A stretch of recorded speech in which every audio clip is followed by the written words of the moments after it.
মহালক্ষ্মী কিচেনের আজকের home delivery খাবারে যাচ্ছে বরেলি মাছের আলু বেগুন দিয়ে ঝোল বানানো হয়েছে কালো জিরে ফোড়ন দিয়ে। এই দেখো বরেলি মাছের ঝোল আলু বেগুন দিয়ে পাতলা ঝোল বানানো হয়েছে। খুব গরম খাবার, এখনই নামানো হলো। এখানে আছে কালকে কাঁচা কলার কোপ্তা নিরামিষভাবে বানিয়েছি, আজকে আমিষভাবে বানানো হয়েছে। দেখো পেঁয়াজ দিয়ে বানানো হয়েছে কাঁচা কলার কোপ্তা। এখানে আছে ফুলকপি সোয়াবিন দিয়ে বানানো হয়েছে,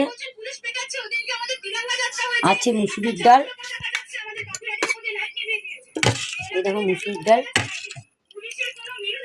পেঁয়াজ ফোড়ন দিয়ে কাঁচা কলার কোপ্তা। আজকে টোটালটা আমিষভাবে বানানো হয়েছে, নিরামিষ করা হয়নি। এখানে আছে ফুলকপি সোয়াবিন দিয়ে ফুলকপির তরকারি। আর এই যে বৈরালি মাছ, দেখো তিস্তার বৈরালি। আর আছে পাঁপড় ভাজা।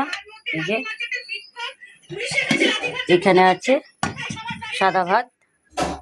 তা মহালক্ষ্মী কিচেনের হোম ডেলিভারি রেসিপি কেমন লাগে অবশ্যই কমেন্টে জানাবেন। মহালক্ষ্মী কিচেন এরকম নতুন নতুন রেসিপি দিবে। এই বলে ভিডিওটি এনে শেষ করছি। সবাইকে জানাই শুভ দুপুর, নমস্কার বন্ধুরা।